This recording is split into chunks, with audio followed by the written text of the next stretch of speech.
गांव के बीचों बीच एक प्राचीन वटवृक्ष खड़ा था, इतना विशाल कि उसकी जड़ें समय की उंगलियों जैसी उलझी हुई थीं।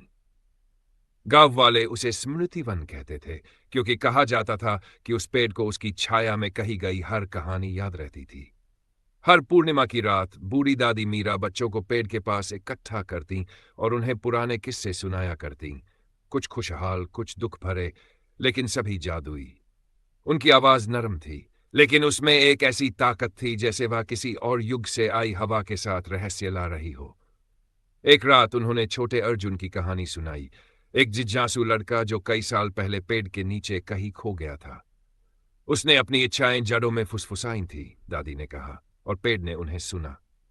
माया, एक लड़की जिसकी जुल्फें बिखरी थी और सपने उससे भी ज्यादा अनियंत्रित, बाकी बच्चों के जाने के बाद वहीं रुक गई। उसने पेड़ की छाल पर हाथ रखा और पूछा, क्या तुम मुझे याद करते हो? अचरज की बात थी कि बिना हवा के भी पत्ते सरसराए। जड़ों के बीच एक हल्की रोशनी चमकी और वहां एक पुराना लकड़ी का खिलौना, एक सैनिक दिखा, वैसा ही जैसा दादी ने अर्जुन का खिलौना बताया था। माया की आंखें खुली की खुली रह गई। वो सच था। तभी एक फुसफुसाहट गूंजी, हर कहानी एक बीज होती है, अपनी कहो, मैं उसे उगाऊंगा।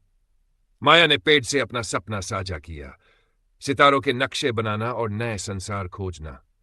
शाखाएं चरमराई और एक छुपा हुआ रास्ता खुल गया जो चांदी जैसी रोशनी से नहाया हुआ था। अगली सुबह माया गायब थी, लेकिन पेड़ की छाल पर एक नई नक्काशी उभर आई। एक लड़की, एक धूमकेतु पर सवार, मुस्कुराते हुए उड़ती हुई।